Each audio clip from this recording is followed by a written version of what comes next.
Hello, everybody! Good day, guys. Hello.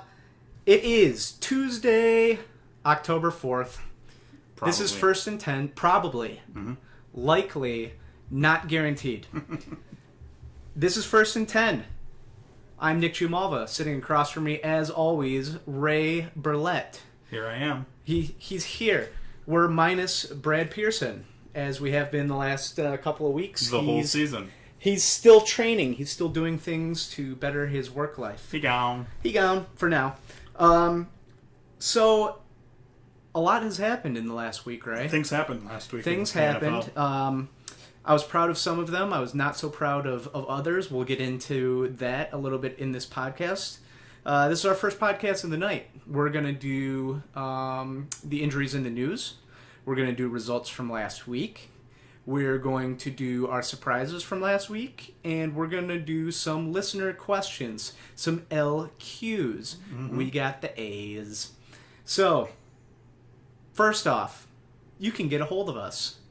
On Twitter, you can find Ray at First and 10 Ray. That's the number 1 and 10. You can find me at GMLVA15. You can find the podcast itself at First and 10 Podcast, the number 1 and 10. You can follow us on Facebook. Go to Facebook, go to the search bar. In the search bar, type at First and 10 Podcast, all one word. There's a little picture of a football next to it. Oh, look. They're little footballs. Oh, laces out, Dan. Click on it. Like us. We would appreciate that. If you want up-to-the-minute fantasy news, injury reports, things like that, if you want to be able to find our podcast easily, go like us on there. And then you can always email us at firstand10@gmail.com. firstand10podcast@gmail.com. So, with all of that being said, Ray, shall we kick it off with the news and the injuries from Week 4 leading into Week 5. So, first one that is off of top of mind, and you'll see what I did there. Carson Palmer, Arizona quarterback. Too soon? Too soon. Maybe too soon.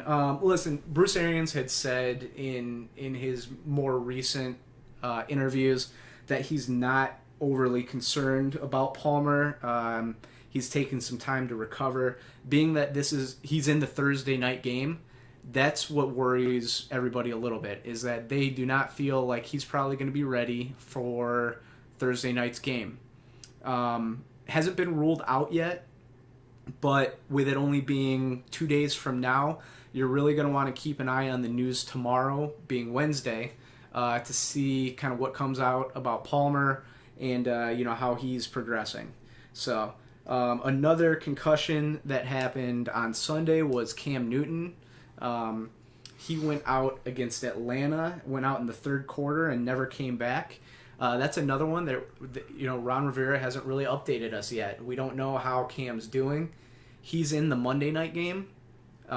So right off the bat, what I would do, if I was a Cam Newton owner and you're kind of wondering about Monday night, they play Tampa Bay, who is terrible, one of the worst defenses in the league. Go out and pick up Derek Anderson. That way, no matter what happens, you have the starting quarterback for the Carolina Panthers. I think Derek Anderson, if you're a Cam Newton owner, isn't a terrible option. He came in, he played pretty well against Atlanta at the late parts of that game. And you know what? If Monday night comes out and they're like, you know what, Cam Newton's good to go, then you have Cam Newton and you're ready. I actually think this is a decision that you have to make Sunday morning, probably.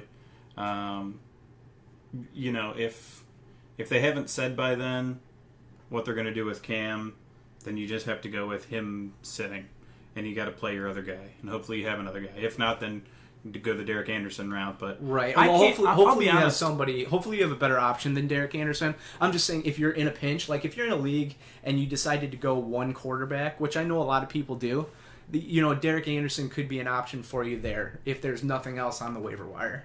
I bet they do keep him out another week on him because they're playing good, and Tampa Bay's so bad that you got to have confidence that even without your best player, you're going to beat Tampa Bay because they're so bad. Carson Palmer, on the other hand, if he can pass the test, he's going to play because Arizona's in trouble. Yeah, they're in trouble with or without him. Mm-hmm. They're in trouble. So keep an eye out for both of those guys. Hopefully it gets later in the week and they just say, hey, Cam's good to go. But you never know how that's going to shake out. Earlier today, we found out that Chris Johnson, speaking of Arizona, went on the injured reserve with a sports hernia. That's David Johnson's job anyways. So a few more touches might go to Andre Ellington now. But David Johnson's the one getting the bulk of the touches out of that backfield. I mean, he took impact. No impact. He Chris took Johnson that job last week, and Chris Johnson was doing nothing. No, he wasn't. Rob Gronkowski still bothered by that hamstring injury. Obviously, had a terrible game once again. Didn't run as many routes as we thought he would, and came out today that New England is a bit concerned with the lack of progress with the hamstring. So keep an eye on him. Even if he goes, it may be another week where he only runs half of the routes. Obviously, getting Brady back is a huge positive for the Patriots. They survived the Brady-less 4 games at 3-1, but I mean, if you're a Gronkowski owner, have a backup plan because this is one of those things. He might not be healthy until more than halfway through the season, which could be scary for those that spend an early draft pick on him. Kevin White in Chicago left with an ankle injury. He was due to have an MRI. Still have not gotten the results back. I've heard that they may be a little concerned with him. Also on the Bears news, John Fox came out and said that even when Jay Cutler comes back healthy from his injury, he may not have the starting job. So if you invested in Jay Cutler, you might want to be checking, see who else is on the waiver wire.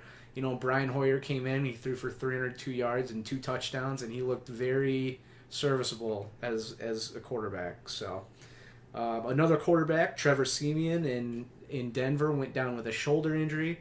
They're saying it's just a bruised shoulder, and it's his non-throwing shoulder.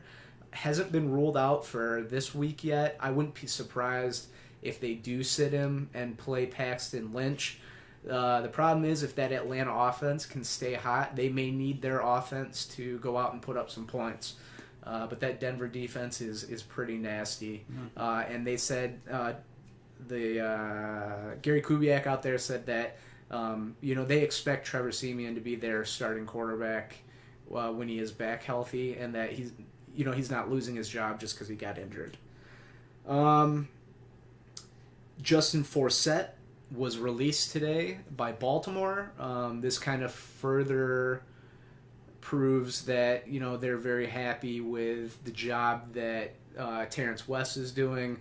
They're very excited about Kenneth Dixon coming back, and they feel that Buck Allen is going to be fine. It would have made no sense for them to roster 4 running backs with the group that they had, and they decided to go young. So. I wouldn't be surprised if Justin Forsett is claimed, by somebody that's in a little bit of need for, some depth.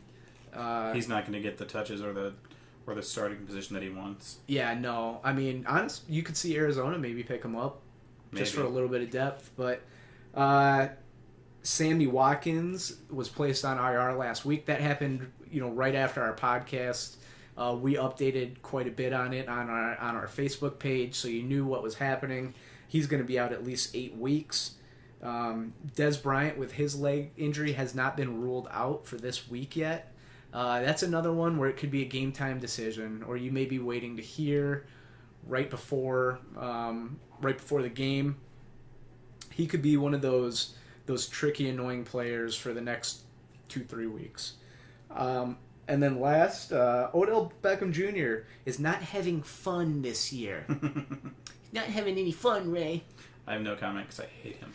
I know you do. And you know what? If he comes out this next game and he goes for 7 for 120 and a touchdown, he'll probably be having fun again. I don't know. This bothers me.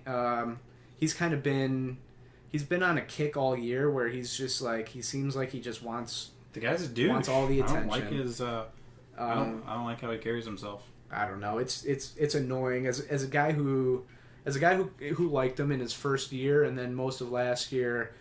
This is just kind of annoying. You know what? Game plans don't always run through one receiver. Sorry, you have 3 decent receivers on that team this year, and you have running backs that are obviously capable of helping. Man up. The problem is he's also not getting open. You don't see any film of him waving his arms because he's so wide open.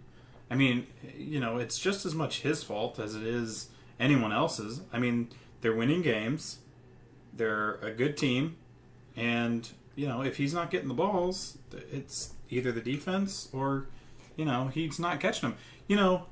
Honestly, his problem, and I've watched 2 of their 4 games now, his problem is not that he's not getting targets, because he is. It's that in the first 1 to 3 targets that Eli has, the first 1 to 3 balls that are thrown his way, the cornerbacks get in his head.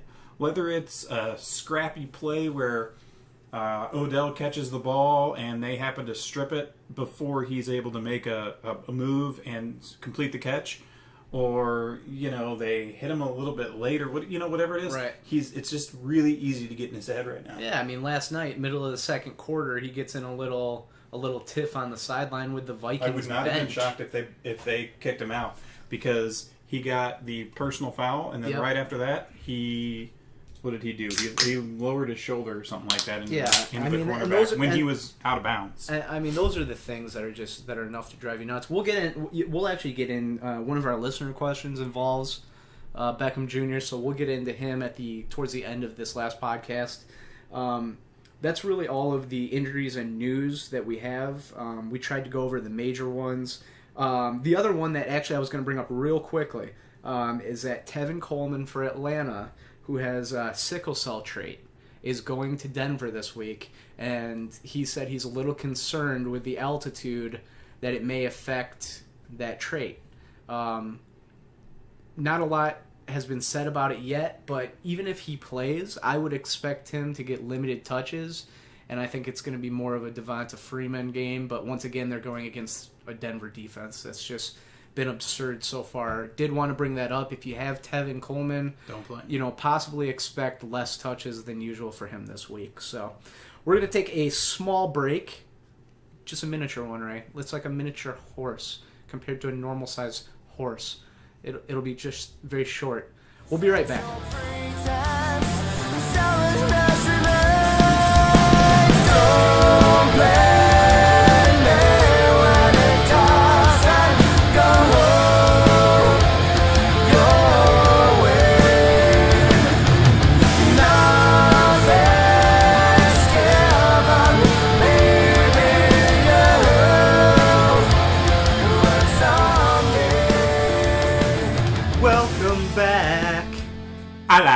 Hello. Mace, followed by English Mace. We're getting crazy today. Welcome back. Welcome back. This is already off the rails. So we are going to get into results from last week. So Ray actually won Pick'em. As always. Not as well this year. It seems that way. Yes. Ray finished last week 10-5. So a very impressive week for Ray, considering that I finished 7-8. Nicole finished 7-8, and Brad finished at 6-9. Womp womp. So for the year, that puts you in the lead at 37-26. Obviously, I'm 32-31. Brad is 28-35, and Nicole is 18-13 after 2 weeks. So we're enjoying a nice cold one on my dime because Ray has been doing very well. So my dime's provided the last 2 weeks anyway. Yes. So last week. Anyways, last 2 weeks was it? Were my dime. Oh, okay. So Ray has been paying for beer. Good. a little bit of an accuracy update here. I was accurate on 24 of 45 picks this week, so 53%. Ray was on 21 of 45, so 46%. Ooh, you beat me? I did. That I never did. I happens. was slightly more accurate I'm than used to Ray this this section week. always being about me. Ray on the year is still the more accurate podcaster, but that gap is tightening. So, but I mean, we both had decent weeks. I mean, it's really difficult to guess these correctly, and we had some really good guesses this week, and we had some that were a little bit off. So we'll get into those right now. The first one we're gonna do is actually something we haven't done before, and it's our best called game. So between the two of us, which game did we get the most people correct on? Ooh. That game this week New was segment. the Raiders against the Ravens. We got 5 players correct and 1 that was a push. So Ooh. it was either even or the guy was hurt. Ended up being out hurt. And then we had 4 games that we had 4 people wrong on. So those were, the worst ones. But we'll try and, give you that one every time just because it's kind of fun. So right now we're going to get into our best calls and worst calls of the week, which is, a fun little segment where we tell you how good we were and then how much we sucked. So let's do it real quick. So my best calls for players that performed, overperformers that performed. Number 1 was Michael Crabtree. Just went off. Beast mode, yep. He did Went really well. off. Really, really well. Projected at 12, finished at 33. My second was AJ Green, who we were talking about in our last podcast because he was playing Thursday night. Projected at 18, finished with 33. Ray's best calls. Matt Jones, running back. The running back, y'all. That was my best call. Yeah, projected at 11, finished at 21. Second best call was Christine Michael. Projected at 12, finished at 19. Terrible calls. So our best underperformers that did underperform. My number 1 was I had 4 people that tied at 9 points under projection. That was the Miami running backs, Alshon Jeffrey, Ryan Fitzpatrick, and Tavon Austin. And then second for me were 2 guys that finished 8 points under projection, and that was Eli Manning and Drew Brees. Drew Brees, Ray. Out of nowhere. Out of nowhere. Doesn't play well on the road.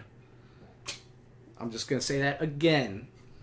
Your number 1 pick to underperform that did underperform, Odell Beckham Jr. Projected at 19, finished with 5. And then your second were the Tampa Bay running backs as a collective. Projected at 17, finished with 5. So that was awesome. An off game. Really Good call. My number 1 sleeper that performed, John Brown for Arizona. Great call. Projected at 9, finished with 24. And then number 2 for me was Steve Smith Sr.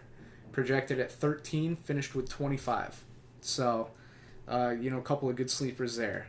Your best sleeper that performed, Fozzie Whitaker.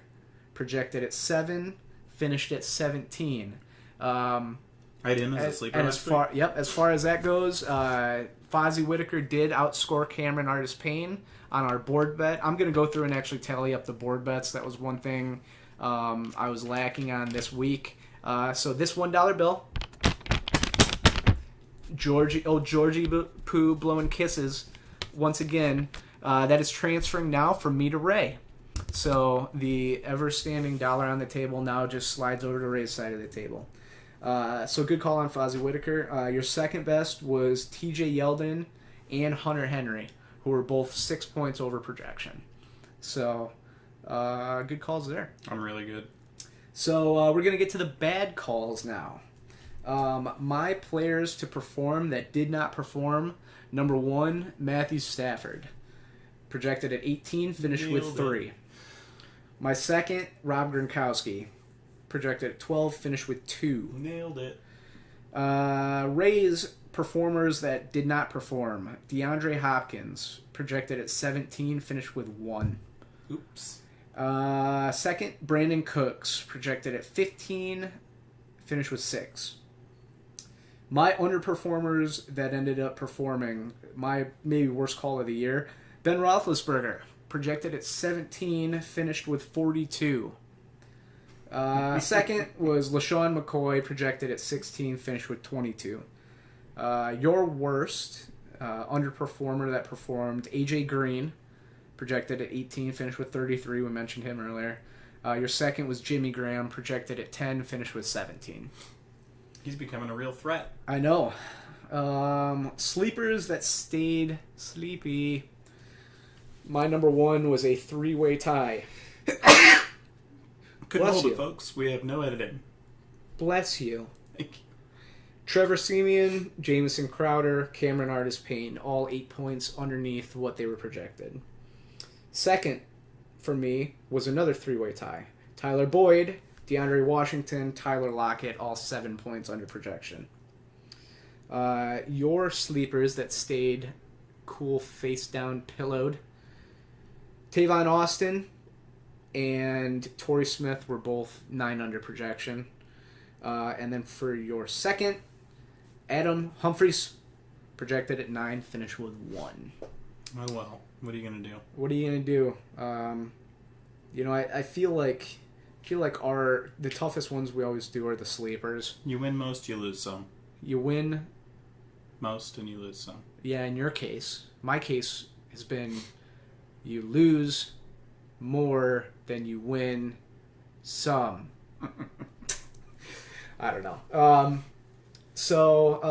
Yeah, I mean, it's always tough. And once again, I felt like this week, once again, very bizarre. You have teams like Arizona losing to St. Louis after losing to Buffalo. You had New England losing to Buffalo 16-0. And then you have Atlanta beating Carolina the way they did with 2 guys on their offense that just went off. Yeah, those things happen. I mean, it was just, it was a crazy week. That's right now we're going to get into our surprises for the week. So, Ray, let me ask you this. Who was your quarterback that surprised you in a good way?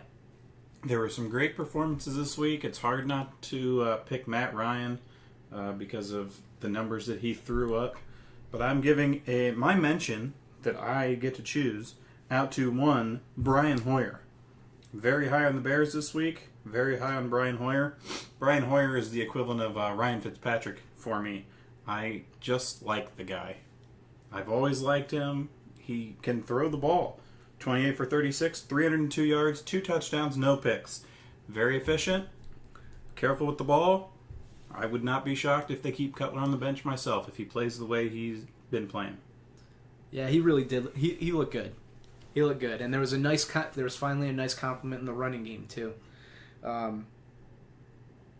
So my surprise on the good side was somebody that you mentioned at the top, and that's Matt Ryan. 503 yards, 4 touchdowns, and an interception, and he wasn't even the number one guy. It was Roethlisberger in our league. Matt Ryan has been a guy that has always been known for being a little bit streaky. Hot start, cool finish is usually his MO. And this was a Carolina defense that was very highly rated at the beginning of the year. I think what we're finding out is that you don't really have to be overly afraid of Carolina's defense. And when you can put up 503 and 4 touchdowns, I mean, granted 300 of those yards went to one receiver, the 6th guy in NFL history to do it. I mean, that's something, but still, putting up 503 and 4 on a Carolina defense that went to the Super Bowl last year, very impressive. So, who's your surprise on the negative/bad side? I am so disappointed in the sophomore year of one Marcus Mariota. Tennessee is underperforming as a team. They played in a close ball game, and he threw 13 completions. 29 pass attempts, 13 completions. It's not getting it done. He's having a slump. He had a fantastic year last year, and he's just not playing well. Yeah, I completely agree with you. My surprise on the bad side was Matthew Stafford. 213 yards, no touchdowns, and 2 interceptions against a Chicago defense that the week before, I mean, we talked about it on the last podcast, Carson Wentz and Dak Prescott ripped this defense apart through the air. Matthew Stafford just every once in a while throws a dud out there. I am shocked that it was against the Bears with all of their defensive injuries. Hopefully he does it this week versus the Eagles as well. I'm fine with that. I don't really care at this point. But, I mean, the thing is, I mean, you have Marvin Jones, who the week before went over 200 yards. You have Golden Tate, who we'll talk about a little bit later. It doesn't help when your starting running back, the guy that you've been talking up for a week, goes out after 2 rushes. Dwayne Washington left with a slight foot ankle injury, but they could just never get it going. They never got it going. The receivers were running poor routes, and Chicago played really well. I was completely shocked how that game went. I'm glad the Bears won, I guess. We get it. You're a Bears fan. Whatever. Get over it. But come on, Matthew Stafford. Running back surprise, Nick. Go. Running back surprise on the good side, DeMarco Murray. This week. This dude, I mean, I was down on him at the beginning of the year. He just keeps going. 25 carries, 95 yards, and 2 touchdowns. And that was against the Texans, who, I mean, I know they lost J.J. Watt, but still, I mean, the Texans known for a good defense. DeMarco Murray just keeps getting the touches there. Derrick Henry's touches keep going down in Tennessee. Very impressed with DeMarco Murray this week. How about you, Ray? I was impressed by Mr. First Week, Le'Veon Bell. I know we're talking about Roethlisberger, but 18 carries for 144 yards. Didn't find the end zone, but I thought that was very reassuring to Le'Veon Bell owners that, he comes back. He saw more carries than I thought he would, and he had an insane, average with 144 yards. Sure. Who's it? Jump right over to your sad face. My sad face is Latavius Murray. He had 8 rushes for 19 yards. His longest rush of the day was 4 yards. He keeps backpedaling. I mean, that's all you can say. I don't even know what his best performance has been. But he's no good. He's basically unplayable at this point, in my opinion. Which is sad because, as I said before, I have Latavius Murray. So sad. Sad face. My sad face, disappointing surprise, was Charles Sims, Tampa Bay running back. Listen, I know they were facing Denver. He had 15 carries for 28 yards. He also had a really weird fumble where he got stood up and basically Denver punched the ball straight up in the air. For a team that had given up some points to Jeremy Hill the week before, Charles Sims had this job to himself. Not impressed, and neither was Tampa Bay because they're already saying he's going to get less touches this week. Really disappointing game for Charles Sims. But, Ray, who is your surprise on the good side for receiver? Going back to my Bears, Eddie Royal. 7 catches, 111 yards, and a touchdown. What is he, their third? Is he considered their slot? He was previous to this. Yep. He can get it done. He's actually another guy that I've always really liked. I like his type, I guess. I mean, honestly, he's like a slot guy. He's like the Wes Welkers, the Amendolas, the Julian Edelmans, Cole Beasley. He's like all those guys. I mean, he's a small, quick slot guy, in my opinion. But, he's getting it done. Maybe him and Hoyer have that chemistry. I don't know. Yeah, mine was somebody we talked about earlier, Michael Crabtree. 7 catches, 88 yards, and 3 touchdowns. Um, last year Amari Cooper was so many steps above Michael Crabtree, and they're very similar in fantasy points this year. I guess I'm kind of surprised that he is putting this kind of production in. I thought he'd have a good season. I thought he might be, a wide receiver, back end wide receiver 2, possibly even wide receiver 3. But not 88 yards and 3 touchdowns. I mean, that was just a lack of. I mean, they couldn't cover him. That's all there was to it. So Crabtree, my good surprise. Negative surprise is a guy I don't even like, Odell Beckham. I don't even have to talk much about it. He had 3 catches for 23 yards. I was going to talk about his temperament, basically, but we already talked about that. He's becoming a distraction to his team, and it's all in his head. He's just letting players get to his head. Yeah, mine was a guy that we also talked a little bit about. It was Golden Tate. 1 catch for 1 yard. I don't know what's going on with Golden Tate. He was also part of a very nasty turnover. He basically ran a fly route, and it was supposed to be a curl, and Stafford threw it to a spot, and it ended up being right at a Chicago defender. Stafford was visibly upset with Golden Tate after the play's over. So you're not producing, you're not running the correct routes. You're somebody who was supposed to be the number 1 receiver on the team when the season started, and you have failed to show up every single week so far. Yeah, in my opinion, Golden Tate droppable at this point. I saw it a couple times.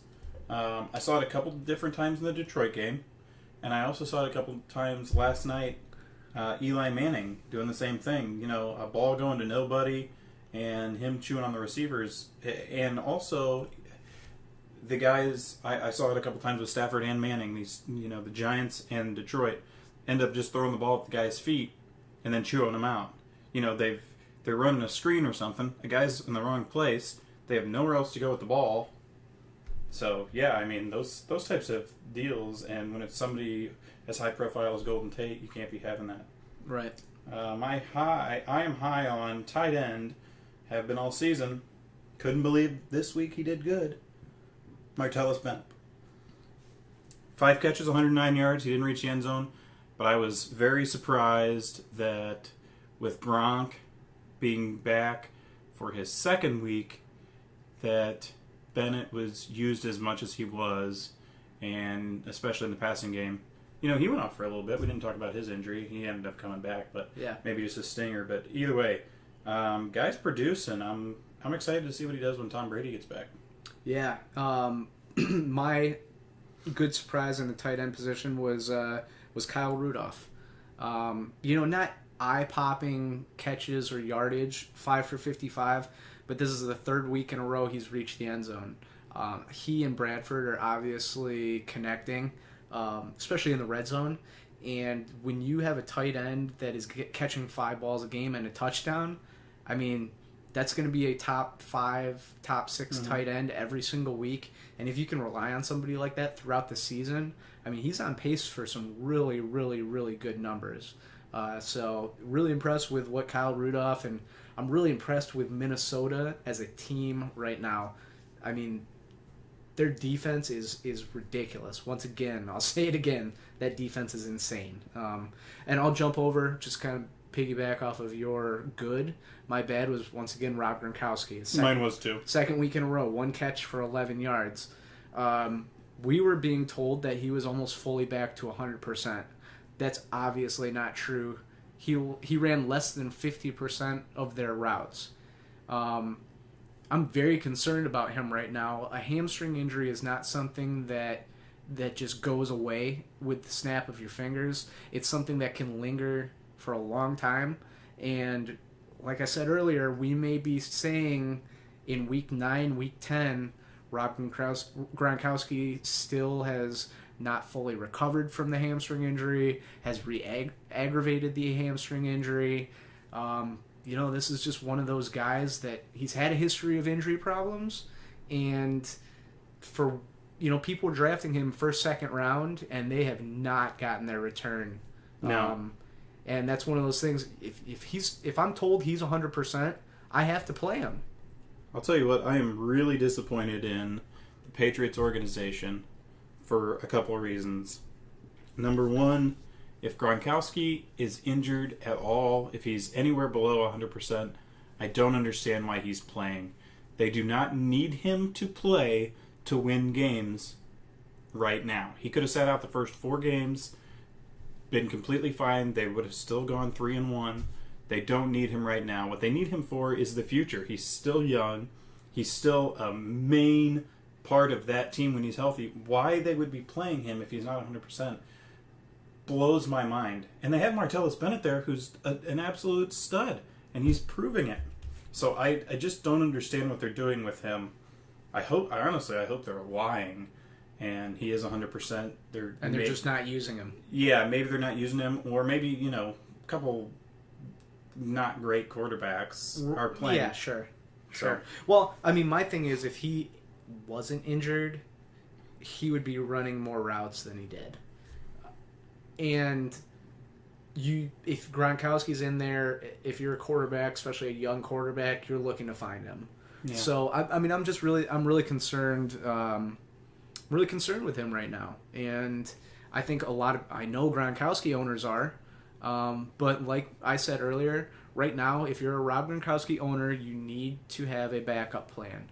You need to have a tight end on your bench that can fill in for him at any notice throughout the week. I mean, it's truth. It's insane, but it is what it is. So we're going to take another short break. Then we're going to come back and we're going to answer some listener questions. So hang out there with us. We'll be right back.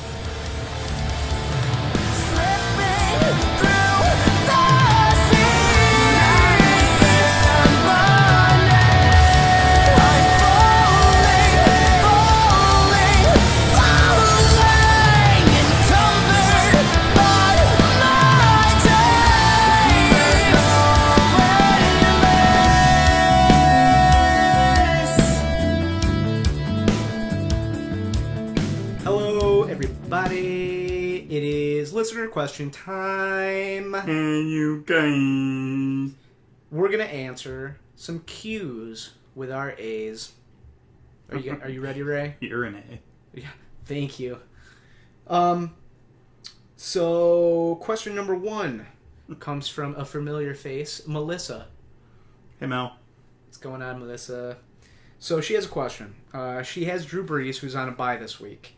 And she needs a 1-week fill-in at the quarterback position. And I was actually really surprised at some of these names that were on the waiver wire. So let me give you some of these names and their matchup, and you let me know what you think. Okay, Ray? Got it. She wants to hear from me anyway. Yeah, I know. Most people do.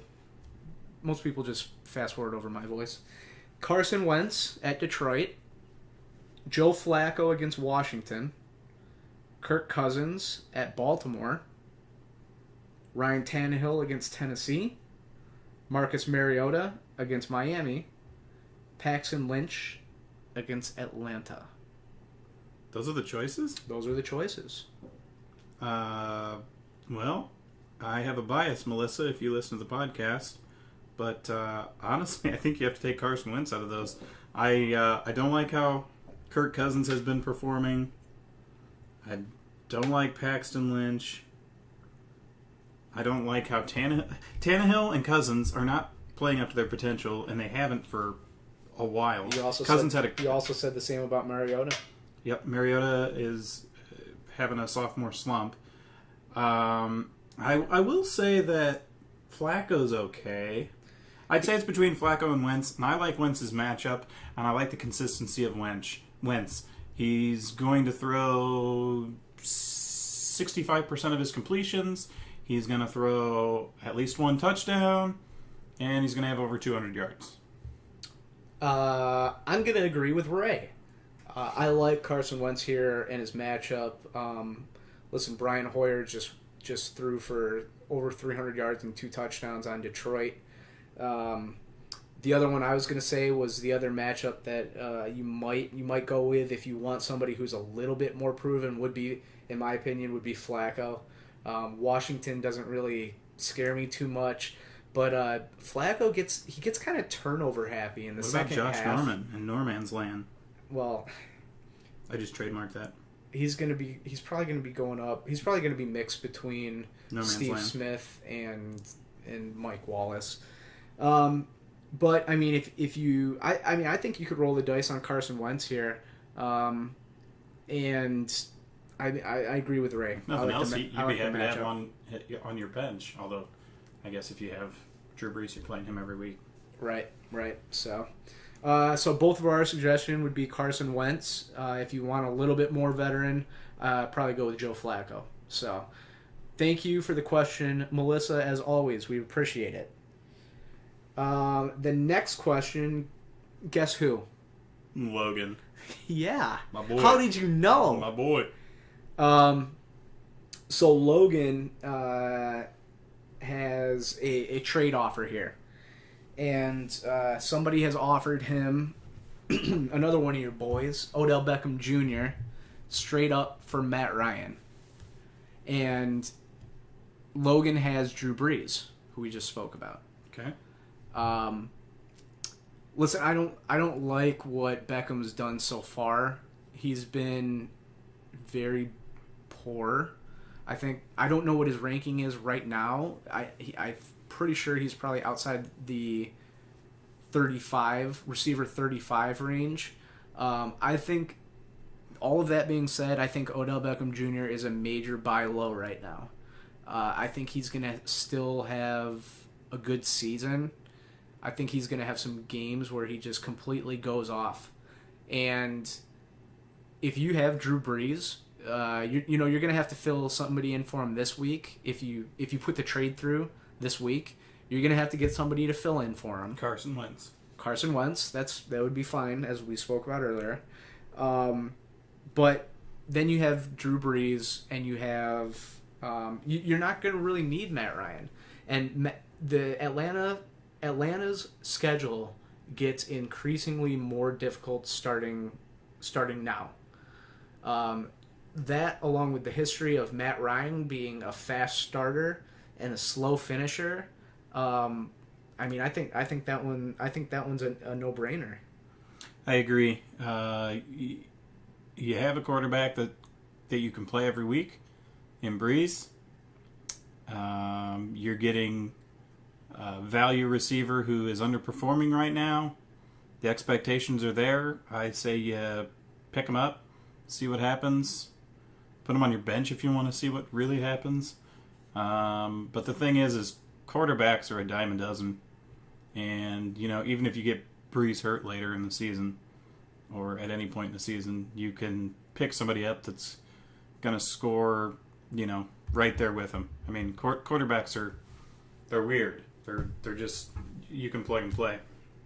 Yeah, I mean, and he kind of said in this, the trade offer. One of the trade offers that was given was Beckham, Carson Palmer, and T.J. Yeldon is who he'd be getting, and he'd be giving up Matt Ryan and Michael Crabtree. Okay, so that changes things.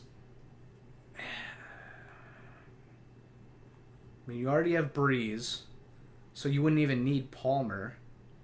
You'd basically be... Yeldon's garbage, and Crabtree's awesome. You'd be getting Beckham and Yeldon for Crabtree.